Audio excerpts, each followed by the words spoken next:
Good afternoon, and thank you for having me. I'm really enjoying my time here in Serbia.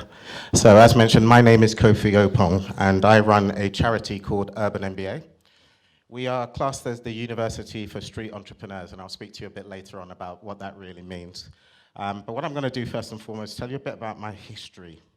So, okay, so just to tell you a bit about my history, hip-hop raised me, and not sure what your age groups are, but if anybody can tell me who these two characters are that I'm about to show, you will get a bonus prize. Not you, Bernie, because I know you know who they are.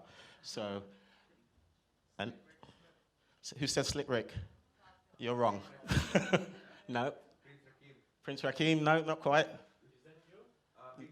Big Daddy Kane, well done. And the people on the right, you must know a bit more. Salt and Pepper, yes, who did the song Push It.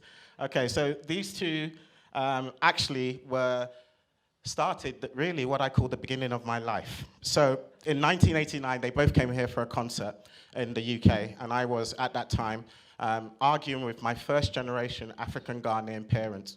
And anybody who's come from that background will know that if you're not a lawyer, a doctor, or some form of solicitor, you're an absolute failure. So me and my dad were arguing for the whole summer about me still basically educating myself through the summer holidays. And I said, I'm going to this concert, and he said, no, you are not going, and I decided I'm going to defy him. I could not have all my best friends go to this concert and me not being one of them and not being able to talk about it. So I went to the concert against his will, and I came back at 2 a.m. in the morning, and my dad had locked me out of the house. So I then decided to sleep on the local park bench, and when I did that, I then thought, if I get home about 6, 7 o'clock in the morning, somebody will be up there that will be able to let me in. So I got to the front of my house at 6 or 7 a.m. in the morning, and I found this. My dad had left 2 black bin liners of my clothes outside the house, and I was virtually out of house and home. So that's how my life sort of began, and I'm standing here talking to you now. And I then slept in this car for 3 nights, and my best friend, an Irish guy called Peter, let me do this, and I got in a bit of trouble with the police because I hadn't eaten for 3 days. So one morning, on a Sunday morning, Peter said, you're going to starve, and he walked me, actually, ironically, back down to the road that I lived on, and we climbed up onto the local school roof. And I was like, Peter, what are we doing up here? I haven't got a clue. And he said, look at the side. There's lead at the side. We're going to peel the lead off and go and sell the lead so you can get some money so that you can eat. At that time, I was so hungry, I thought, you know what, I'm going to do anything in order to do this. We were literally up there for 5 minutes, and he said, Kofi, run! And I'm like, where are we running to? We're on top of a school roof. We've got nowhere to go. And it suddenly dawned on me what's happening. So when we went to the edge of the school roof, we looked down, and there was a lot of police all around there. And then I thought, hang on a second. Most criminals do criminal activity at dead of the night. It is 9:30 a.m. on a Sunday morning. What did you think was going to happen?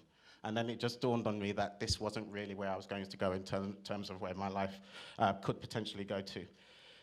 Despite all of the things that were happening at that time, I had a love for JD Sports string bags because it made you look cool. So JD Sports is a huge store in the UK, and I don't know if it's over here now, it's in Europe. And the thing that you had to be cool was to always have one of them to have your gym kit and stuff in there, and I was madly into sports. So what I used to do is I used to go up to Oxford Street all the time just to try and get one because there was only a JD Sports in Oxford Street at the time. And there is where I learned about all the different types of trainers that were going on, Nike Air, Reebok Pump, LA Gear Lights, and I started taking an interest in all of these things. It then helped me to actually get a job in JD Sports, and from being in a position of homelessness, a bit later on, I then became the flagship store manager of one in Oxford Street. And then in 1998, I opened up Nike Town. Any guesses for the 2 people on the picture? Nas, well done, yep. Arsene Wenger, and he's my personal hero, Arsene Wenger, but I got to meet a lot of these people as the football manager of Nike Town. I then became the product and marketing manager of the store. Since then, I've written a book on trading. I'm featured in the only sneaker documentary in Europe that's come out. And these were not things that I could imagine I was capable of doing at that time when I was homeless and living in that car. So I literally wrote the book just because I could, and it started proving to me that I could do a lot more than what I initially gave myself credit for. So roll on a few years later, and I'm in Tampa Bay, at Universal Studios working for Nike. And there's marching bands, all sorts of things going on, and I've recognized that my life has been really, really lucky. And what I wanted to do was give back to the community. But my one pet hate was the education system, and I think this has been mentioned multiple times, and the guy that began today talked about it. The education system has been created for the industrial age, and is not fit for purpose, in my opinion. I learned everything after school. So I'm like, well, if we're going to teach people, it's all changed. And I was around in the 80s and 90s when there was a massive debate about whether scientific calculators should be allowed in schools. Right? There was big things going on about, oh, are we all going to become dumb? Well, what do we consider Google now? I mean, it's a bit more than a scientific calculator, and it's changed the game in terms of what we do. So, thinking about how I was going to get a message across and thinking, well, if I could have learned a lot of the stuff that I learned after school, I could give it to people now. How would it change that, and can we influence some of the things that happen in the education system? So I started writing a course, and the first thing that I did was looked at this generation, Gen Z and Gen Y. They're doing all the eco stuff all across the globe at the moment, and it's this generation that's having the biggest impact in terms of what's going on. We're having Extinction Rebellion in the UK and all sorts of things, but they are equally very understanding about eating the right food and all of this type of thing, and they seem to be changing very quickly. But one other thing that was written, a report by McKinsey said they have something called an 8-second filter. So for those that are not aware of what an 8-second filter looks like, these are my nieces and nephews at my mum's house on Christmas Day. And you can see from the left-hand side, a 6-year-old all the way up to somebody who's 12. Every single one of them has an iPad or some form of tablet in their hand. And at the same time, what that's happening is they're communicating with me through 3 different ways. So, anybody who's not aware, there's a big program in the UK called EastEnders that's been running for 30 years, and they always do a Christmas special on there, and so they were watching that. The music's also playing, and all of them are talking to me, watching what's going on the TV, and also communicating at the same time with their iPad. This is the way that this generation, and we're all changing, because I believe a lot of people now, even of our generation, are starting to behave like that, because we have Google and all the other things. So we have 3 or 4 devices in front of us, and our attention span is a lot shorter. It just means with this generation, you probably can't teach them about one subject matter for 8 hours, because they get bored. It has to be a different style of education. So what we've done is we've thought about it, and we, one, want to teach some clear goals. Getting young people to understand how to set goals is really important. We look at business cycles, which I'm going to go into a bit more detail, and also having the mentality of how you solve a problem. That is the biggest thing with entrepreneurship. So, developing the framework, the first thing we wanted to do was, taking into account the 8-second filter, we used a blended learning style. So every single thing that we teach is based around stories. There is a story. Young people, even me, I learn better through storytelling. So every single subject matter has a story. We then add video footage in it to reinforce that, because a lot of them spend their time on YouTube. So video footage to reinforce the story of what we're trying to tell them works as well. We then give them a life skill and a vocational skill around that. And at all times, the 3 things that we want them to take away from the course is learning how to set goals, confidence building, and presentation skills. We measure confidence because at the end of the course, they must do a Dragon's Den panel where they pitch their idea for money. So being able to speak, I believe most times people are more afraid of speaking than dying. So it gives you an example of how, if you can do that, you develop confidence and resilience. So they have to do that in presentation skills.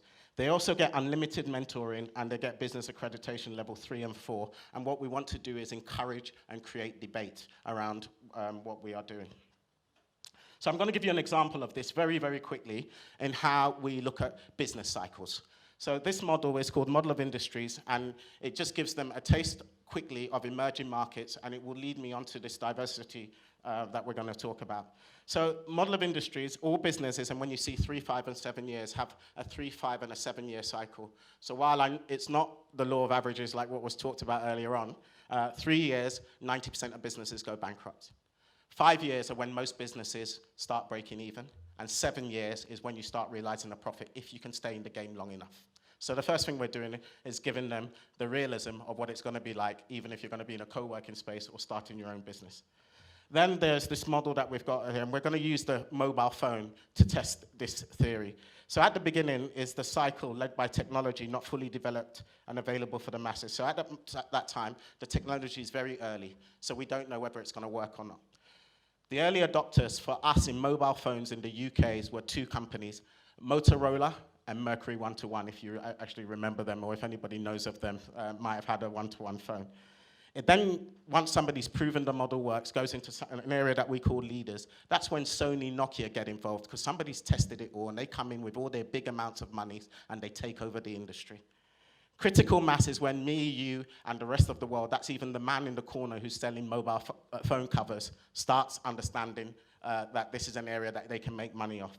But a critical mass leads to another stage in that the big boys don't like this and they start buying you out, and we call that contraction. And you always end up with 3 leaders that run every single industry. So we test this model by going through and talking to young people in stuff that they're used to. There's no point in talking to them anymore about things that they don't understand. So we'll use the same model and in footwear. As I told you, in the 80s and 90s, footwear was also all about technology. And it was about Adidas Torsion, Reebok Pump, LA Gear Lights. Some of you will remember this, Air Units, etc. And there were, how many of these brands can you remember? There were so many brands that were around at that particular time. But then we, as I said, we get into contraction phase. So what happened in contraction? Well, Nike bought Converse, Adidas owned Reebok, Nike also bought Umbro. And many of these companies, now that technology is not driving it, have become minimal, and not billion-dollar companies from 20 years ago when technology was driving them. So they don't exist. So we've had the contraction, and it's gone into that area now. In the retail stores in the UK, there was over 100 retail stores, and I've just given you a sample of some of them as they are now. It then went into this way where, as we got into contraction, Sports Direct and JD Sports bought out all of these people. The third company that was left over was Foot Locker. And then there was another company that came along called Foot Asylum in the UK, and they got bought out only 6 months ago, again by JD Sports. So we're down to 3 in exactly the same way as we talked about. It could be argued that in digital media, the same thing's happening. So we've had Friends Reunited, MSN, who had Bebo, BBM. Some of these things you'll all remember from the yesteryear. But we're in that contraction phase now, and we've seen Facebook have purchased Instagram, Friend Freed, they bought WhatsApp. Google purchased YouTube 8 years ago, and Skype has been purchased by Microsoft, and they bought LinkedIn and obviously Nokia. So the same thing's happening in this industry as it's happened in all the others, that these people are then going to control that particular area. We've seen it in cars, and Volkswagen own those groups there, Fiat owning Ferrari. And what we get down to at the end is an understanding that you have 10 or 15 companies that run the whole sector after it's been through that cycle. And some of these companies, you won't believe that they own other subsidiaries, but that's how it all works.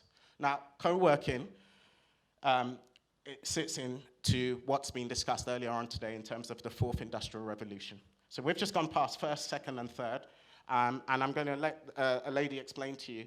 The 4th industrial revolution basically kicks off around now and next year with 5G.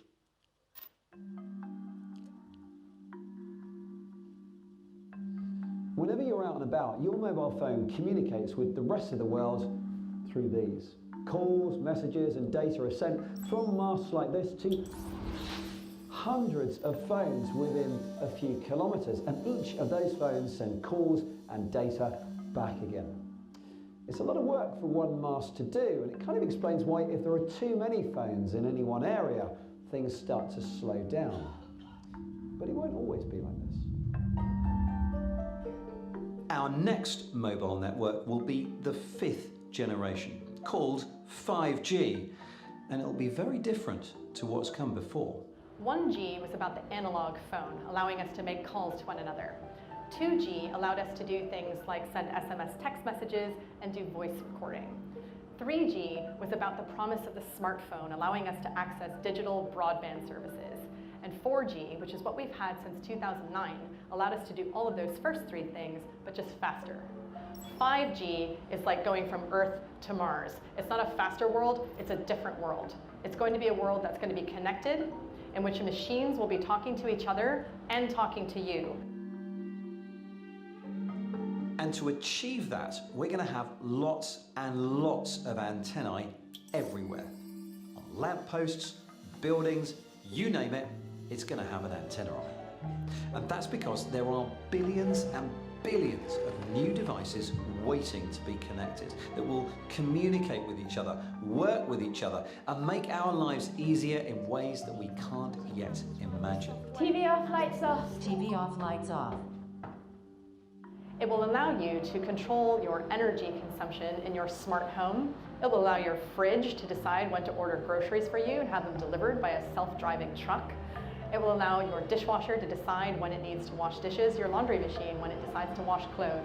So right now, we have to instruct our machines. But in a 5G world, our machines might decide to communicate directly to us or with each other. The machines will start communicating simply to regulate the flow of human activity. Your car is going to be connecting and thinking and interacting and communicating with every other sensor that happens as it's walking down the street. As it passes a building, as it passes somebody on a bicycle, information from a traffic light 3 blocks down that you can't even see yet. It's going to be completely seamless. 5G will enable all these devices to have super fast data connections. But we also need them to be stable connections as one device hops rapidly between all of these antennae. Scary? Everybody always says that to me. So this is what co-working is going to facilitate, because a lot of these things, and what I've got on the stage here is we've got, for the fourth industrial revolution, AI, artificial intelligence. I've just been having a very interesting conversation. Artificial intelligence. I've just had an interesting conversation about quantum physics. We're going into worlds that we are not anticipating. Quantum computers, 3D printing. What will the impact of 3D printing be on the world? It's going to be very, very crazy. And in the right-hand corner is a representation of self-drive cars. And that's also going to change a lot of things. In the UK, as an example, most of the council make their money by parking tickets. But what if you told your car to go home and park itself? Where do they get that money from? Things are going to change rapidly. And more importantly, jobs are going to be reduced. And the last count is 60% of a lot of the jobs that we know of will not be here. If you have a 7-year-old in school at the moment, nobody knows what jobs they're going to be doing because they currently haven't been invented yet. Okay, some things to think about. This has led on to what in the UK has been classed as the flat white economy. And that is realistically where co-working spaces are going from our perspective. So since the financial collapse, the flat white economy has spawned 4 times as many jobs than London lost in the crisis.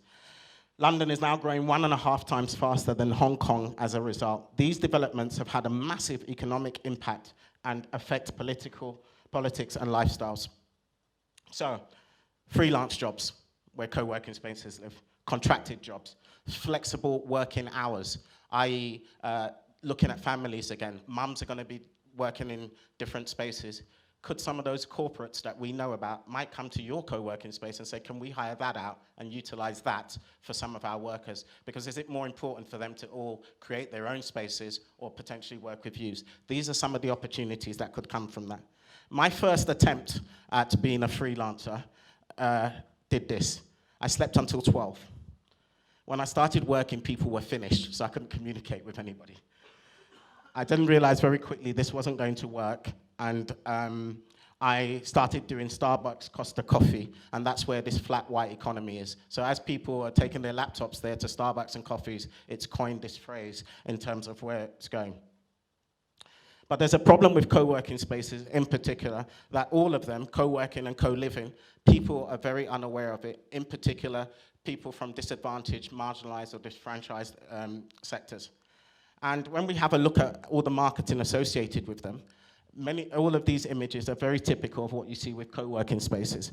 And they have a lack of diversity in terms of what sort of people and image that we're portraying on there. I've had the longest day, man. You said you were gonna come to me, now you're telling me to come to you. I'm not getting on a cycle. Cycle? That's light work. Man's got to run 2 miles from ends just to get to training.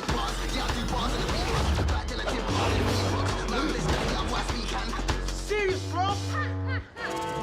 2 miles? Really? I have to run all the way from Zone 6 with my school bag! Oh, you think that's tough? I have to run through Peckham at night! What's wrong with Peckham? Oh yeah? Well, I gotta fight these waste man just to play. This is my multi-purpose. Council funded, football, tennis, basketball court. Bam! Fighting? You don't know the meaning of fighting. I have to fight my whole family before I even walk in the ring! That's nothing. In my family, if you're not in first place, and you're considered a failure. I know, man. You're begging it. I got more chance of getting hit by lightning than going pro. It's mad. Man.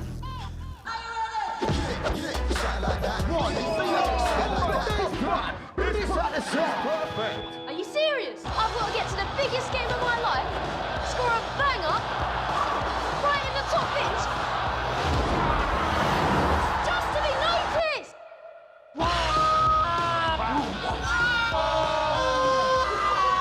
She gets to play with other people. Lucky. No one plays ice hockey in London. I have to be my own team, my own opposition, and my own coach. Yeah? Well, I have to run to training, coach my own coach, carry my whole team, and I'm best mates. What would the world be? No.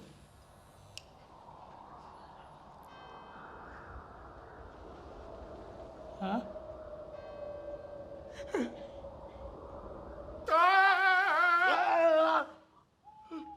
Morning. I know! Ever play tennis in London? Okay, so I showed you that video for a reason. Now Nike has a massive budget, and we know this. But what they did there very cleverly is they're a sports company. They use music artists there. They use the language of the culture of London. Look at some of the comments that have been made by some of these people, and it went viral. And you can see there, they have, when it says Skeppy, Gigs, J Hus, these are people that you might not know about, but that are in London culture from a music and talk to that crowd. So a big organization, and for you guys to think about in co-working, are you talking to your community? What language are they using? Because if you use exactly the same language as you target what you're doing, you are unlikely to get them. Now, this big organization, they did this, but they knew there's a culture building up in London. And what they then did was investigated all of that to then put together this. Now, I'm going to show you a company that's got it completely wrong, an architectural company, and let's see the difference between the two.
So that was a company that was attempting to sell Dalston in Hackney, which has got a very BAME focus. And for anybody who's unaware, BAME stands for Black, Asian, Minority, Ethnics. And in the UK, that's how I describe them. And when they did this video, they forgot to include a few things, which is talk about what Dalston really was, what Hackney really was. They forgot to add any people of color. And people said it's gentrification. So let's have a look at some of the comments.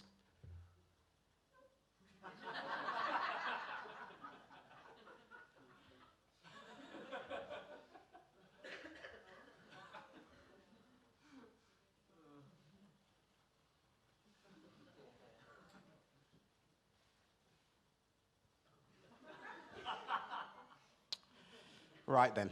Okay, so it shows you an example of when you don't get it correct. So, couple of things to leave you with just to think about, because we've been talking about it, and diversity. Is it a marketing issue? Have you considered cost in terms of your awareness? It is all situated in the middle class, white tech, flat white economy area. There are a lot of young, talented people from deprived and marginalized backgrounds in their bedroom doing videos, big videos for other people who don't know what this could do for them. They don't get a chance to network with other people in their peer groups or other people that they're not used to networking with. And one of the things I also want you to take away from this is not a black problem, it's a problem about poverty, right? Because anybody from those backgrounds don't frequent co-working spaces or even understand them. So, 1 point each from here. Have you considered the profile of that customer? You need to take that away. Do you understand their culture?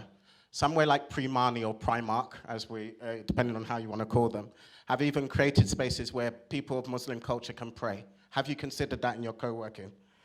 Do you have specific days that are targeted at that community, that you could have an open day for them? Is the support and network that you use, or people who come and give talks, representative of a diverse range? Do you have marketing materials? Do they speak to those consumers? What's the cost structure? Can they even afford it to come to your co-working space? Couple of things. We have the opportunity to influence and change now. Let's not mess this up and retrospectively repair pretty much what the education system's trying to do. Take something from this presentation and implement it now for yourself. And I just wanted to say thank you for listening.